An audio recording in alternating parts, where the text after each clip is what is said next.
Olá pessoas, tudo bom?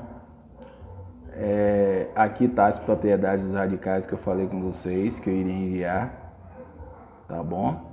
Então aqui a terceira propriedade é radical sobre radical. Significa dizer que se eu tenho um radical sobre um radical, basta eu multiplicar os índices desse radical, tá certo? Basta multiplicar. E aí tá tudo direitinho, tudo bonitinho. Tudo bonitinho. Tá ok?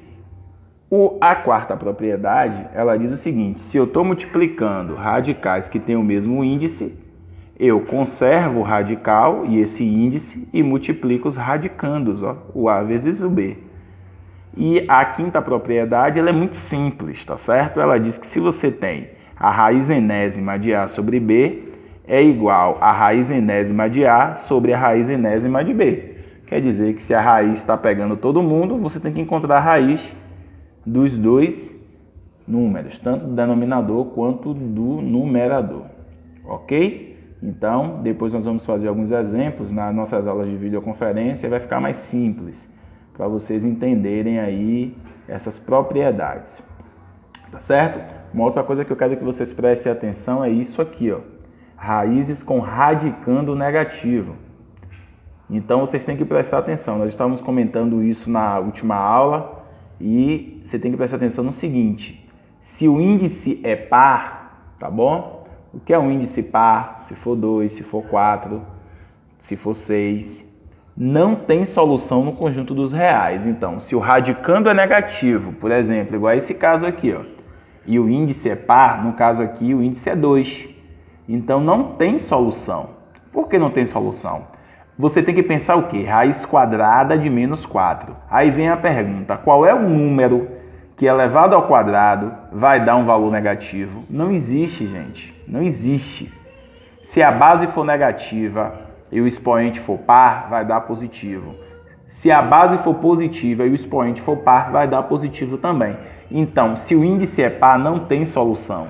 Agora, se o índice é ímpar, a raiz será sempre negativa. Por exemplo, raiz cúbica de menos 216 é menos 6. Aqui tem solução. Mas para índice par, não tem. Ok? Então, a gente tem que prestar muita atenção nisso aí. Não tem solução quando o radicando é negativo e o índice é par. Tá certo? Agora, para concluir, nós temos que prestar atenção nessa situação aqui. Que situação é essa? Bom, tem essa propriedade aqui, né? Tem uma propriedade que fala que se o índice e o expoente eles são iguais, a resposta é o próprio índice. Mas a gente tem que tomar cuidado nessa situação aqui, tá bom? Tem alguns professores que chegam aqui, simplesmente cancela e diz que a resposta é o A. Bom, mas existe uma exceção. Então aqui nós temos um exemplo, deixa eu colocar aqui como exemplo, essa pequena exceção. Qual é a exceção? Você tem menos 2, a raiz quadrada de menos 2 elevado ao quadrado. Se você cancelar isso aqui vai ficar menos 2 e a resposta está errada. Isso vai contrariar essa ideia aqui da gente. Como é que a raiz quadrada de um número vai dar uma raiz negativa? Isso não existe, isso está errado, beleza? O correto é a gente resolver a potência. Quanto é que dá menos 2 elevado ao quadrado?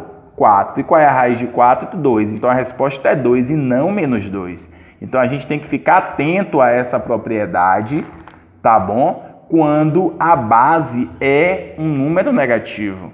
Porque a base negativa não tem como você cortar e seguir aqui normalmente. Tá erradíssimo, tá certo? Então, geralmente, quando a questão ela tá dentro dessa pegada aqui, ó, vou separar um espaçozinho aqui, vou colocar vocês. Então, por exemplo, raiz cúbica de 3 ao cubo. Todo mundo diz que é 3, porque é só cortar, beleza? E quando o número ele é negativo, raiz quarta de menos 3 à quarta, eu vou cortar também, vou dizer que é menos 3? Não posso fazer isso. Isso aqui está errado. Então, a gente tem que prestar muita atenção nisso aí. Tá bom? Então, atenção em situações como essa. Então, vejam o vídeo, revejam, anote suas dúvidas e que na próxima aula nós vamos entrar em contato de novo, tá bom? Nosso quadrozinho aqui improvisado, tá certo?